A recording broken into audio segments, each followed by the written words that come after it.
Down here, this yard is,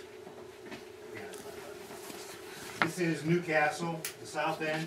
This is actually a staging yard. You probably will not be in this yard today, but I do have 2 trains staged in case we want to go north of them, in case you guys are overachievers.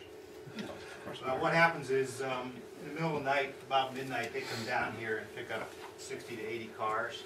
They bring it up the main line in front of you here, runs along past Aaron, around this curve to past Bids, Gulf Intermodal Distribution Services, and then up here to VO Tower.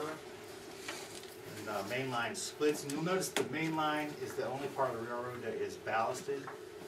And pretty much we did that for you. Bobby and I ballasted for 45 sessions just to get the main line ballasted.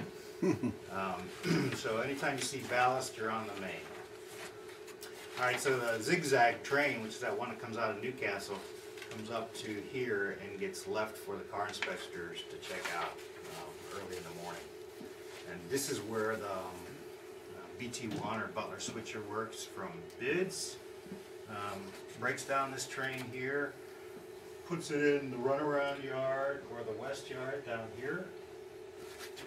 And so that's where they work. This is basically the center of the railroad operationally. Currently have to go up and downgrade there. And we have some superintendent's notes. One, footing is bad along the main south of Butler due to terrain work there, basically.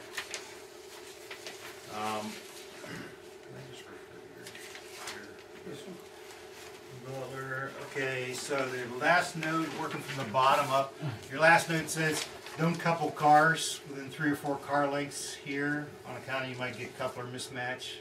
Not a serious thing in N scale, but prototypically it's a big problem. What else? We've been doing a lot of construction work in this area. Here's the one and only building built so far for the Buffalo and Pittsburgh. It's the MHF warehouse. Down here is the west yard and shops. This is where you pick up your engines if you're starting out in Butler. There's actually a big truss bridge that carries a highway across here. And there's a bridge that carries, goes across the tracks here, and this is the Bessemer and Lake Erie interchange tracks here, tri-county tracks. Is there any consistent direction, so when we look like Yes. Buffalo's to our left or Yes. Buffalo to our right? Everywhere you are on the railroad, with 2 exceptions, to your right is always north. Buffalo. Always Buffalo to the right. Now, when you cross over the tracks, which you'll do here, and you get into Buffalo, now north is to your left. Same thing, if you should ever come down to Newcastle, north is to your left here. But it's because you're crossing over on the other side of the tracks through these, hopefully under or around these bridges. Okay? Good question, thank you. Also in Butler, this is the east yard. Considerably condensed from the original. Unlike this yard here and this yard here, the west yard, they're actually the same track lengths as the original railroad. East yard is about 2 miles shorter than it should be. So you really can't use it too much for flat switching this. Alright, so let's walk around. So that the main group is right around in here. Okay.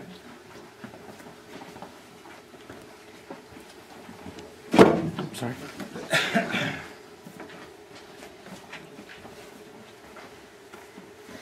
We'll show you a couple of things. Electrically, this is a DC railroad as opposed to DCC, so we're using electrical blocks to run the railroad. These electrical blocks also equate to your DTC blocks. So if you get authorization to occupy a track, it gives you authorization to move these switches. And you have throttles numbered 1 through 4, and the switches are all numbered 1 through 4 or 1 through 3. Some don't have 4 on the rest of the railroad. It's always in the same order. It's always the same position. One is straight up, 2 is about 11 o'clock, 3 at 10, and throttle 4 is at 9.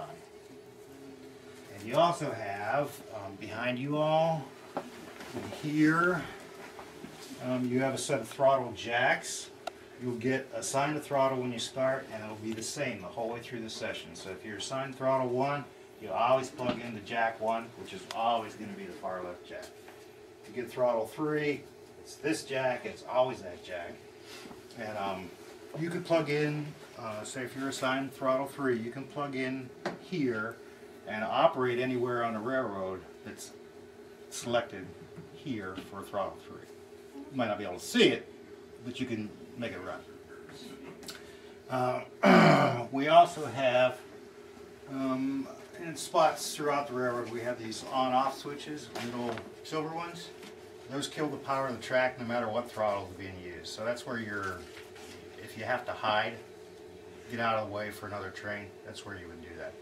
Not too much contention on this railroad though. On is up, down is off. Yes. And the switches are manual? Next subject, yeah. Switch is designed by our helper Tom. What it is a plate with a notch in it. It's embedded in the ground.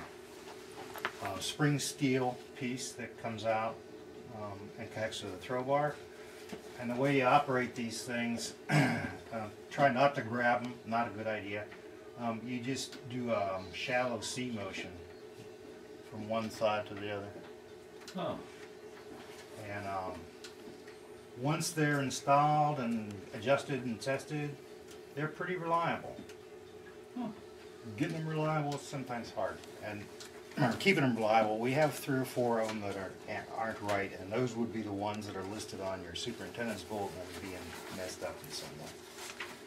Generally, they are have a little blue push pin around them if there's something wrong with them. Okay. So that's probably the 2 unique things, the DC and the switch stands.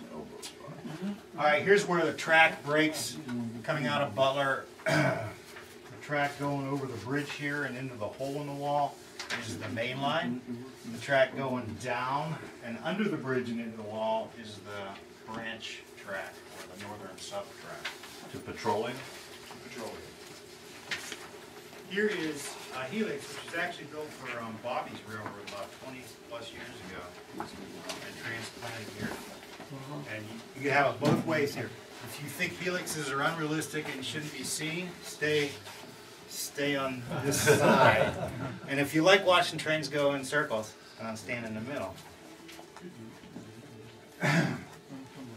All right, so now we're coming forward another 5 feet or so. Yeah, there you go. Upper shelf is the main line. We're standing at Moss Grove, and it's probably a good time to point out that you have little maps with your instructions on how to handle cars in that area, briefly, at each town. Some of those are cut right out of the track diagram book and copied from the original railroad. This is Moss Grove. Mahoning Creek, going to be a series of wonderful bridges there someday. It's going to be great.